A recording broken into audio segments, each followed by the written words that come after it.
Hello, hello, hello.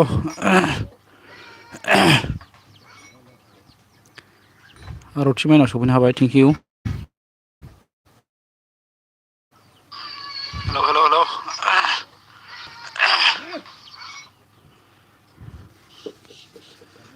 खारबायसो नामा आं दुगैनोसो नागिरबावदों दासो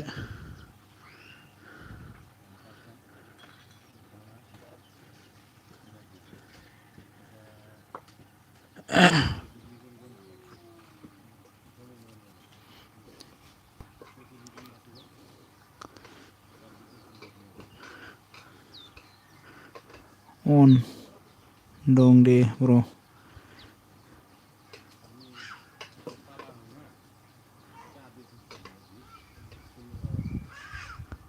प्रब्लेम आदसा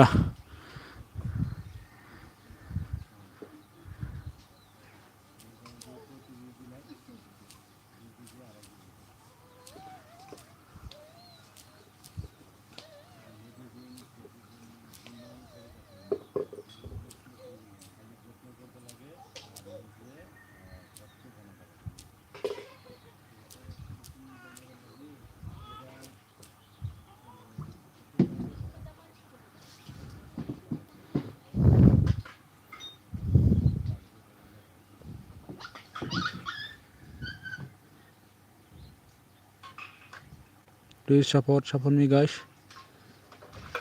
support करो दीजिए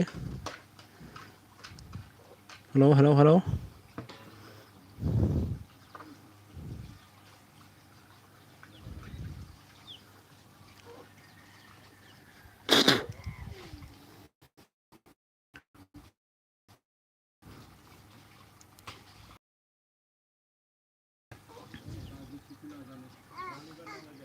रुटि मान देगी ना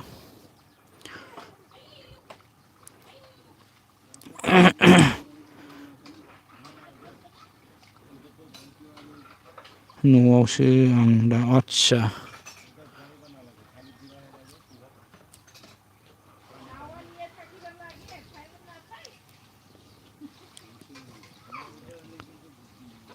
उनाव नार्जारि उनाव सफैनो हाबाय थेंक इउ लाइक होबाय अके अके थेंक इउ लाइक होनायनि थाखाय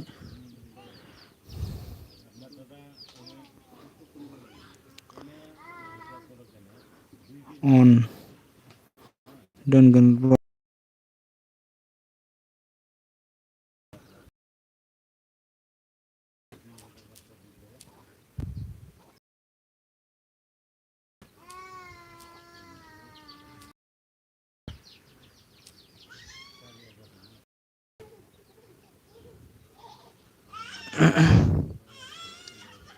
please support me guys subscribe कर दीजिए शेयर करवा दो मेरा चैनल को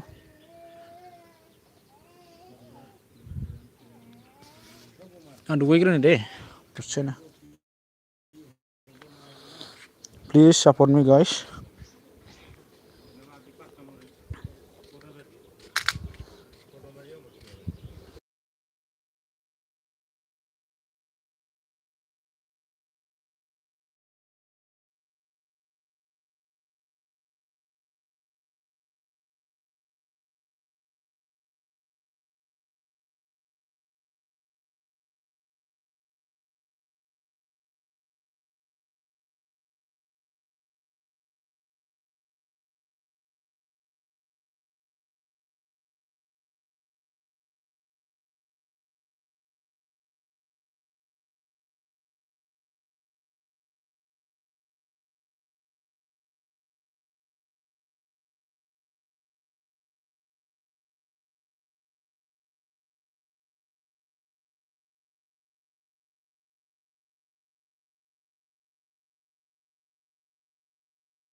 हेलौ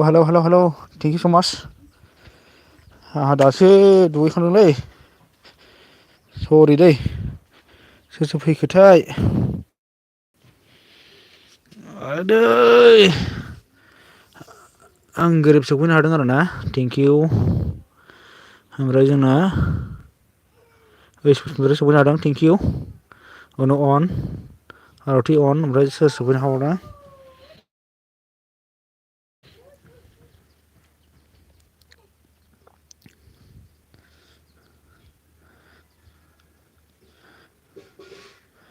मा होनो बाय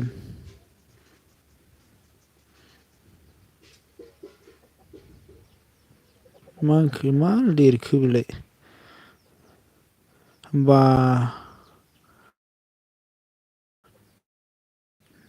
बान सं मा अफिसियेल थेंक इउ स माच सापर्ट थेंक इउ स माच मेरा लाइक सिखाने आने के लिए ओमफ्राय माबाया MMB सफैनो हादों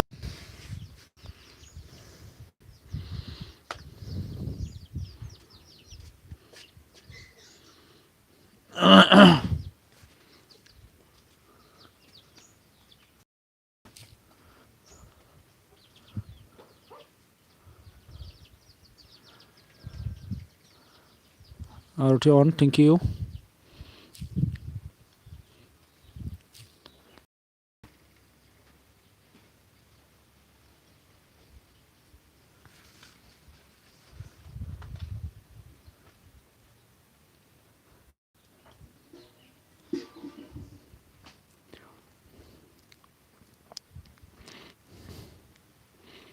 नाइनटिफोर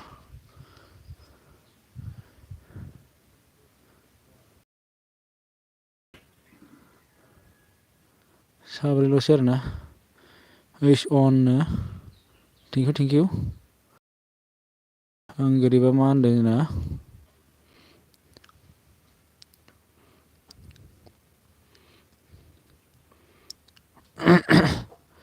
मारै जाखो आदैनो एसे दुगैदोंमोन आं मन्थ्र होनानै ओमफ्राय मा होनदों नै ओरैसै होनबानो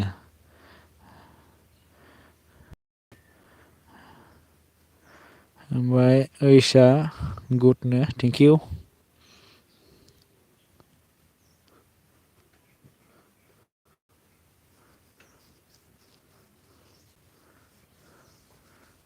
मानसि साथामा फैमाराखिसै साब्रै सालाफ्रा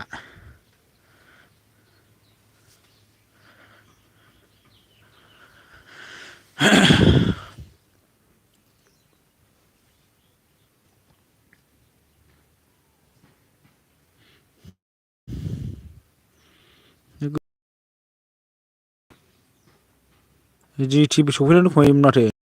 खारबायसो नामालै थेंकिउसै ओमफ्राय माबा फैसै गोमस्रांबो सफैनो हादोंमोन आरोना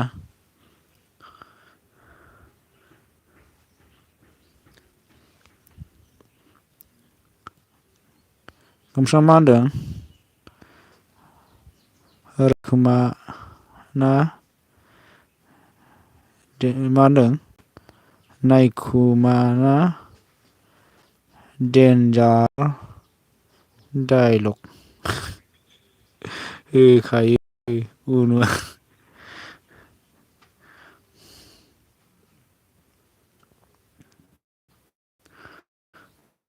जेथि मिनिबायसैलै माखौ मिनिखोथाय बानायसो ओमफ्राय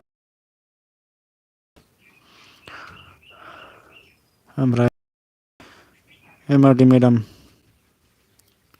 अन like done thank you so much ओमफ्राय जोंहा सफैनो हादों जोंगिला Narzary hello bro hello like होबाय होनो फैबाय अके दे थेंक इउ ओमफ्राय जोंना मा होनदों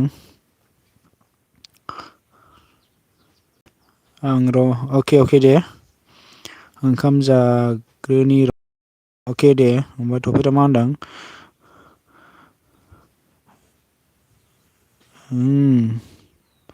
एमाव र'नो थेंकिउ आंनि लाइभ स्ट्रिमाव सफैनायनि थाखाय ओमफ्राय ओइसआ अन थेंकिउ आरति अन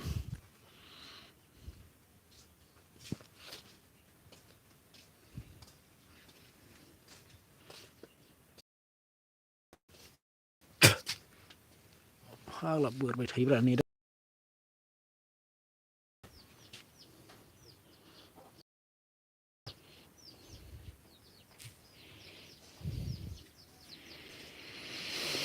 रमास मेदाम अन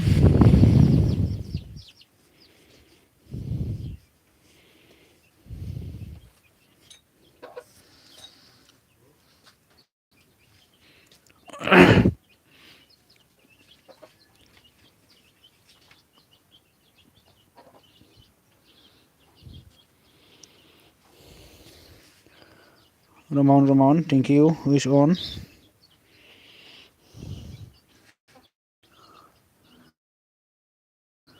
दहाय रायज्लायनो मोनाखिसै आङो भाइरेलफ्रासो खालामजोबबाय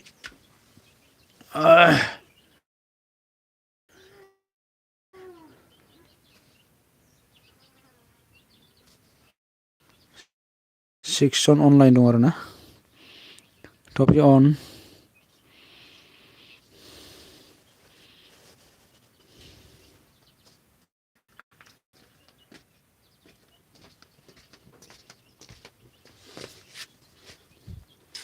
टपिक अन थेंकिउ आरति अन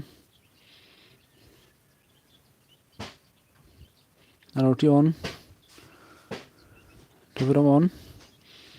ओइस बसुमतारी अन थेंकिउ रमास अन थेंकिउ सो माच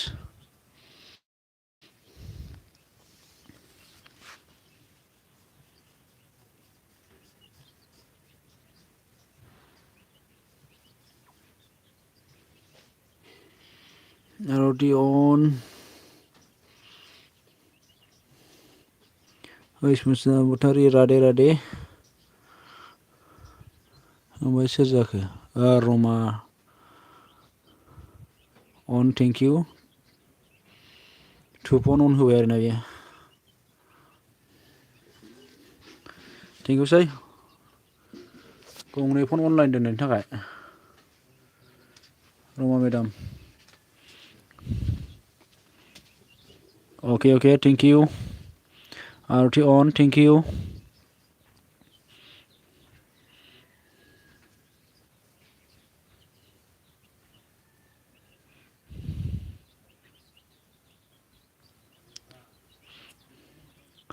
ओमफ्राय रमा अन थेंकिउ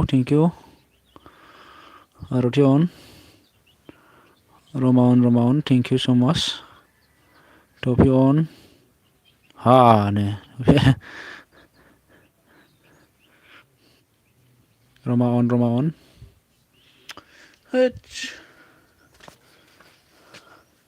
टपिक अन थेंकिउ ओमफ्राय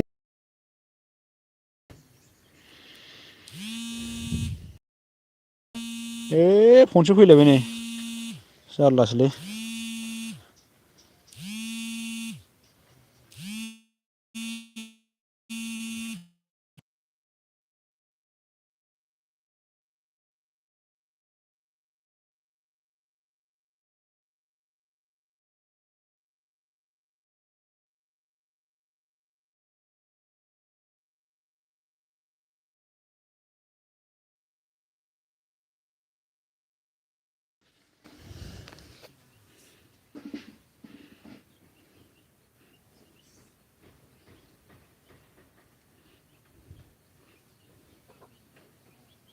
मुदबो होस्लाब हाबावाखिसै ओमफ्राय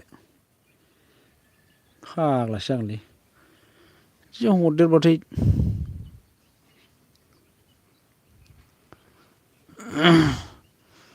रमा अन थेंकिउ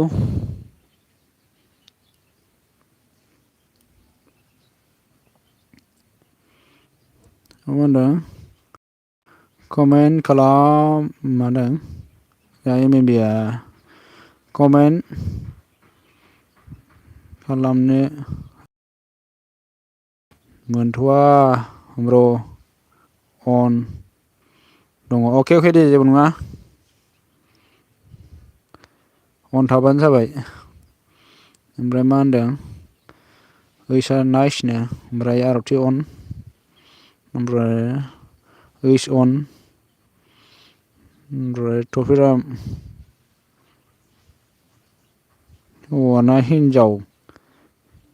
मोन बेलायनो हौवासोलै हिनजाव हरा आंनाव रावबो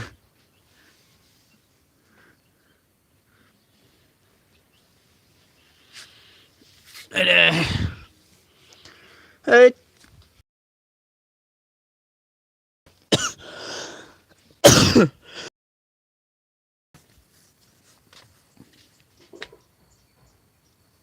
मा जालाबाय थाखो दिनैलाय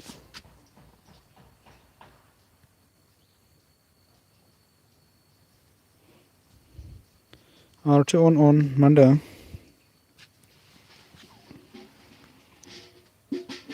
आरथिया जोंना मा होनदों सोर सोर खारखोलाय जानोलै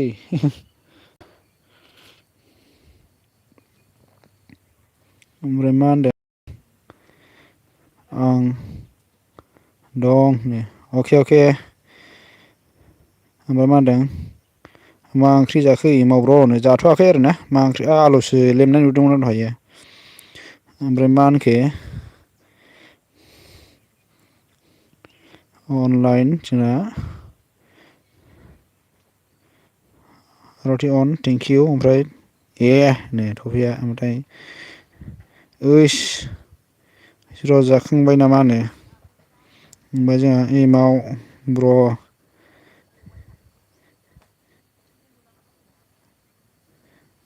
बिबोनां समायना दं नामाब्रा आंजों समायनाय गैलालै बिरग'लांबाय बिरग'लांबाय आंना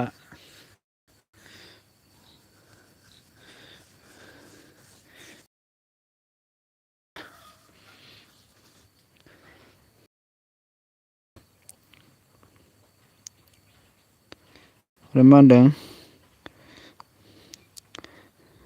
जाथ'वाखै रथि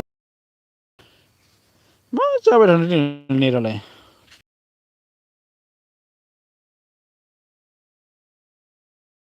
बेबायदि गल गल गारबा बायोलै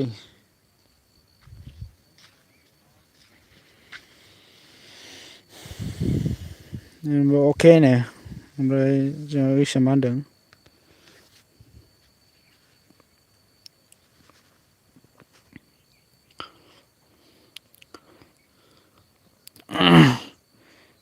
होद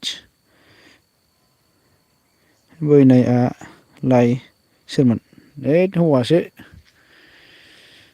बिबोनां आरो बेबो ओरैनो फंबाय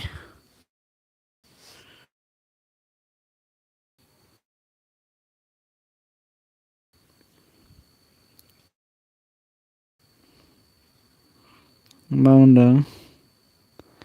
आरथिया हरावनो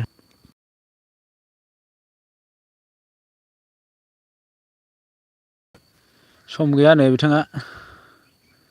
एसे बेस्थ' आरोना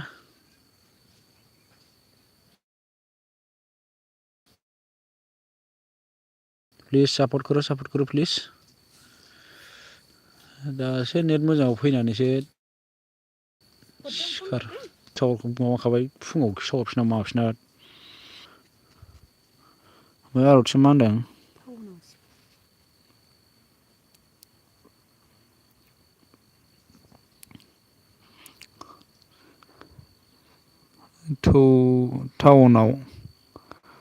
टाउनावसो फैदों आं आदसा गारि गैया होनना बोरैहाय टाउनाव थाहैखो नोंलाय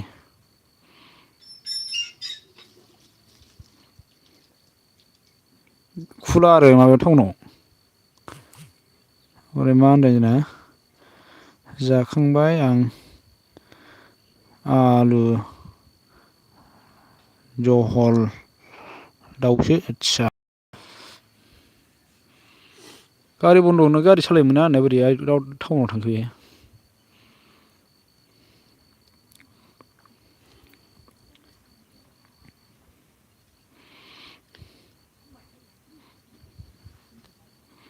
आं खारथ'नोसै एमावब्र'नो खारनोसै होमबा आंनाबो जाखानोसै टाइमा प्लीज सपोर्ट कर दीजिए सब्सक्राइब कर दीजिए बारा गैखाला आरो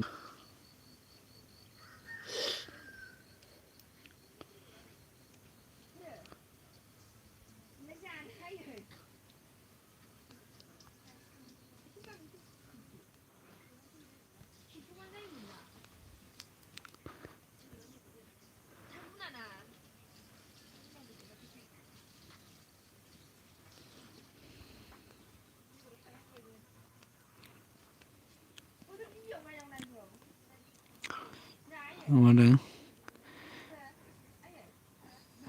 खारजोब्बाय ना मा होनो जानोलै सब कर दीजिए सपोर्ट कर दीजिए प्लीज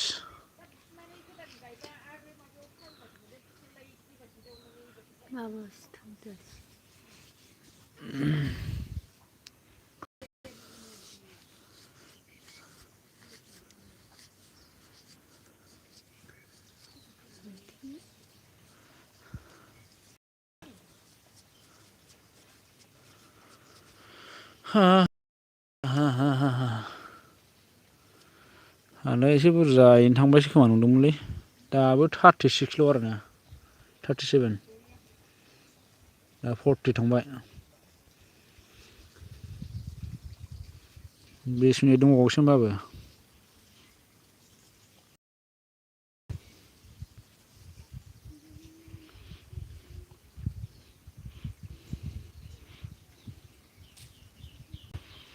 सानथामसोजों 1K खालामनो हानो हायाब्रा आंलाय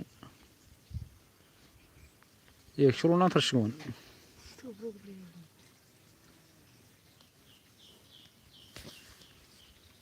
नेटआनो मा जाबाय थादों दिनै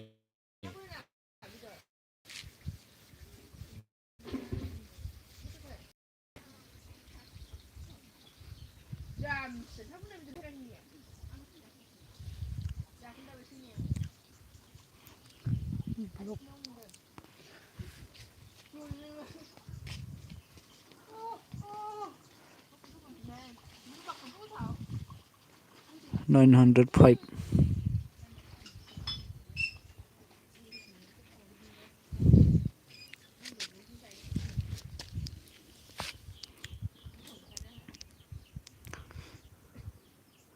ओमफ्राय एमावब्र' टाइम मा होनदों थाम्बनेइलआव होनाय सोर बेलाय लैनो जानोलै आं सिनाया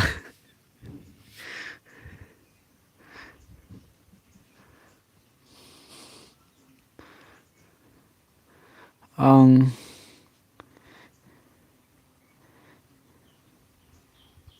मा होनदों आं बेंकजोंसो दों मारैथ' बाइक आं बाइकजोंसो फैदों टाउनावसो आदसा माला दोनगोन लाइभखौनो 1 घन्टा फुरा खालामनासो दोनसै आं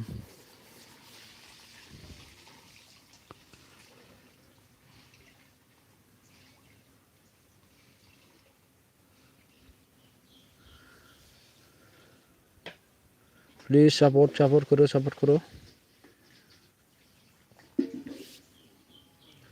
सपोर्ट कर दीजिए प्लीज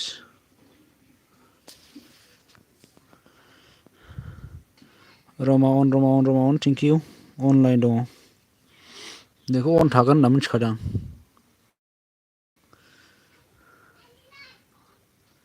उनुआबो अन दंना मायोमोनथ्रा अन दंमोन दा बेबो कमल मोनसे हरलाय सम दंबा उनुगा गेब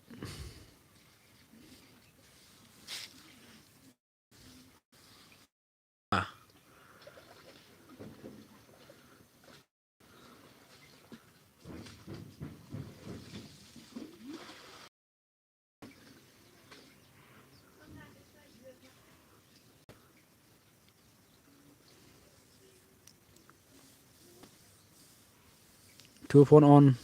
मोनथिखादों नोंखौ 2 फन दं होननानै please support me guys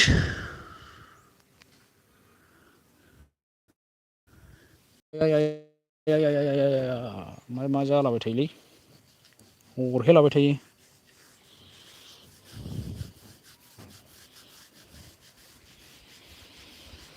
support कर तुमको भाइरल कर दीजिए जाखोब्रा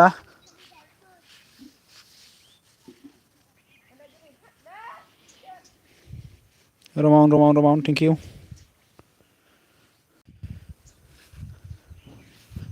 ना जानला मोनलासोलै बाला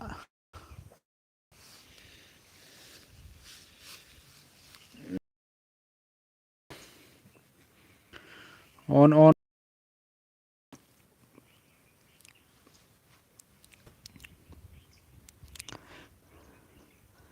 आरो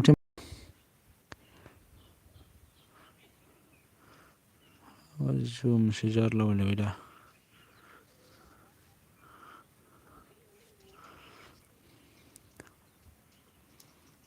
बोरावबो थायखो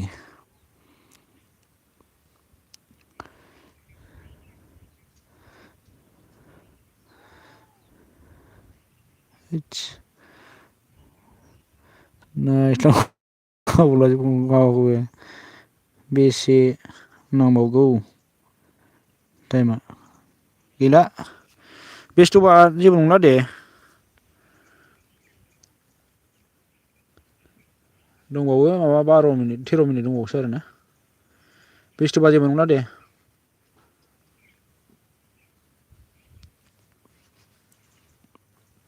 रमान मा होनदों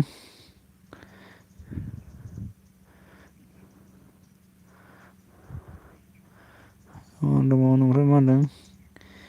बेरे हरिबल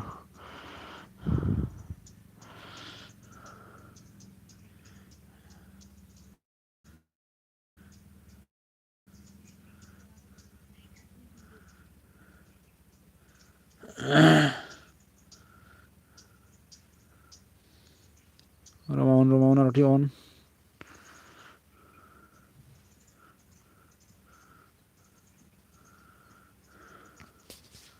प्लीज सब कर दीजिए प्लीज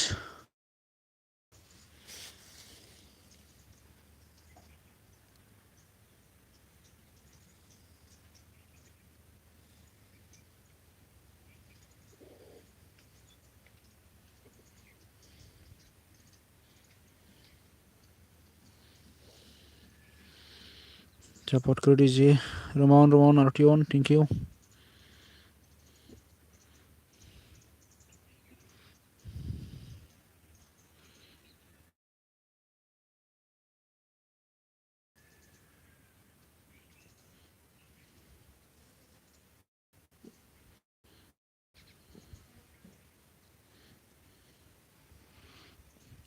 रमान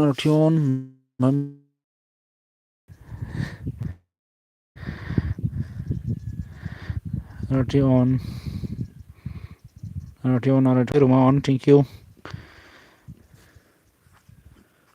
थांला दे थांबानो जाबाय आरोना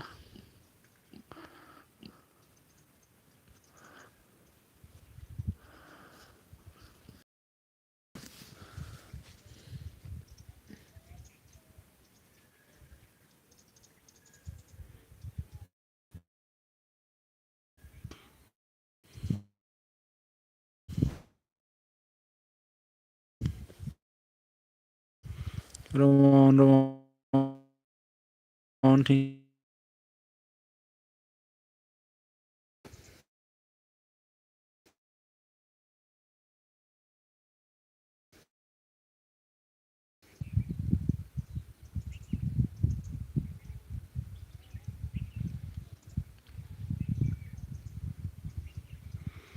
Roman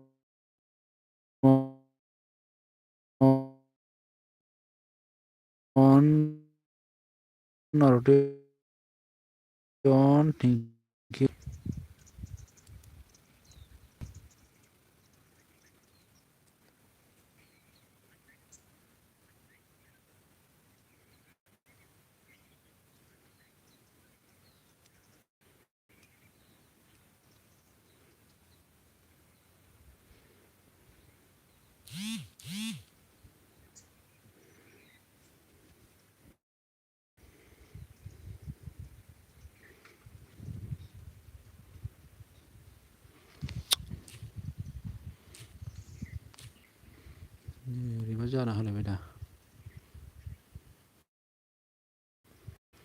Thank you, thank you. MB okay.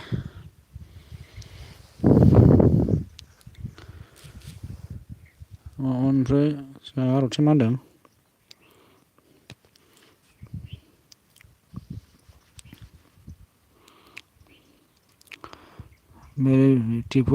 very beautiful नो thank you so much.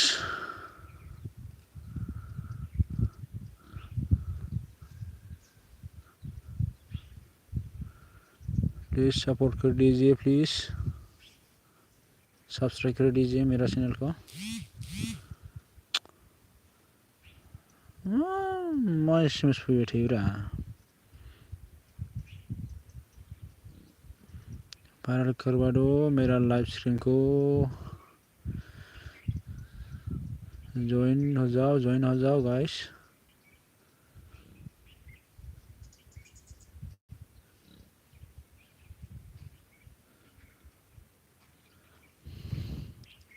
रमान सफैनो हादोंलै गोदान सफैनो हादोंसो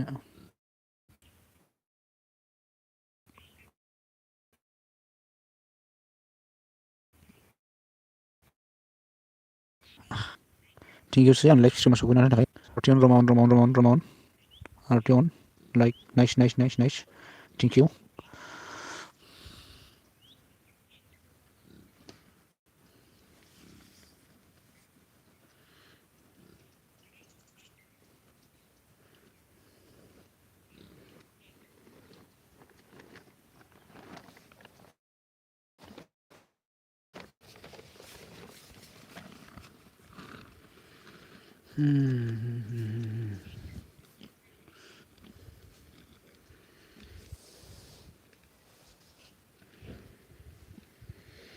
Please support me.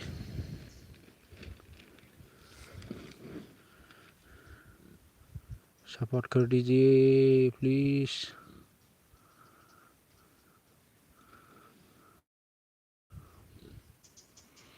on thank you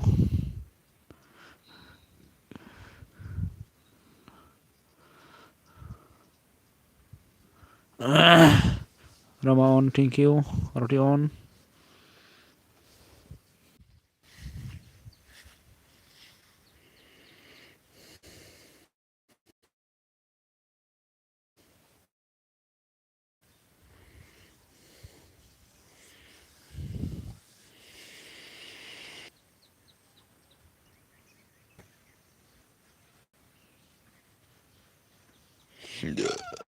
oh hello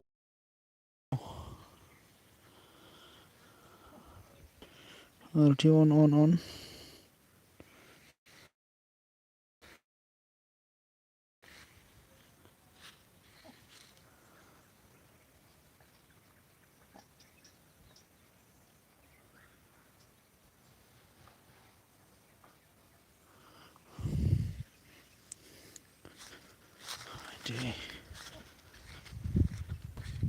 line उड़ गया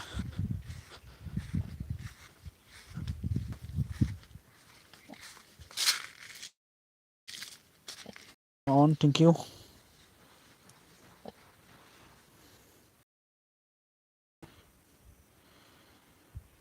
support करो guys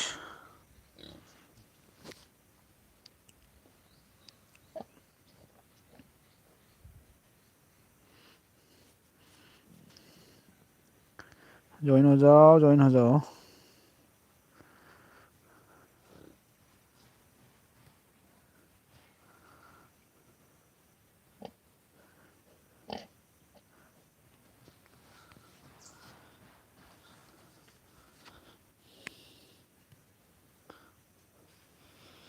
सपोर्ट कर दीजिए, सब्सक्राइब कर दीजिए मेरा लाइव स्ट्रीम को please. RT on.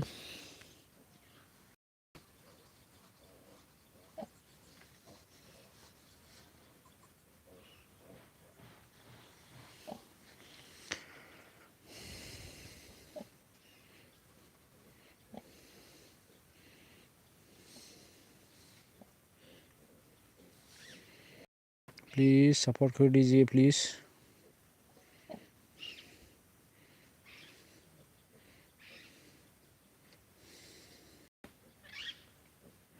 RT on सोर सफैनो होदों?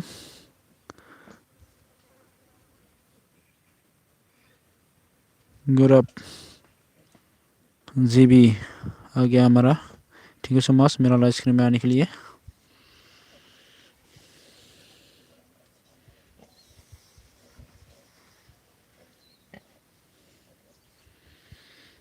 Please support me.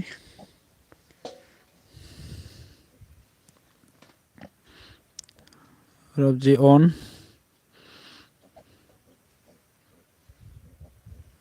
Thank you so much. RT on like down, thank you like देने के लिए Gaurav ji.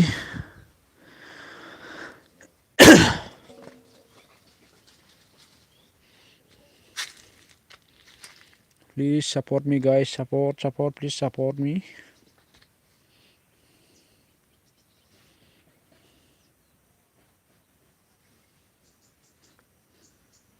RT on, thank you.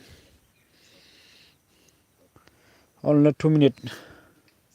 बारा बोला खाला आङो।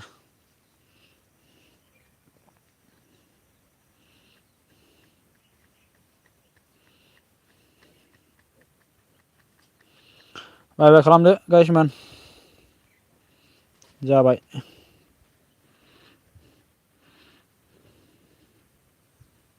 MMB okay no Rama on।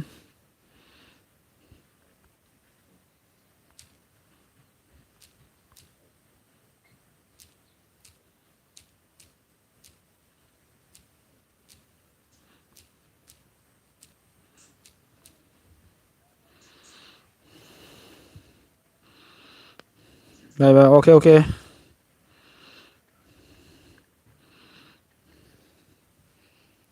Thank you so much जोबजासे आंखौ सापर्ट होनायनि थाखाय गोजोननाय थाबाय।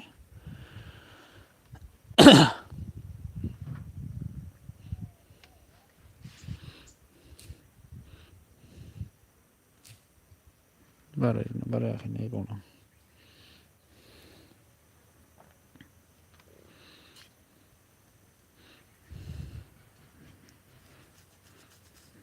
Ten.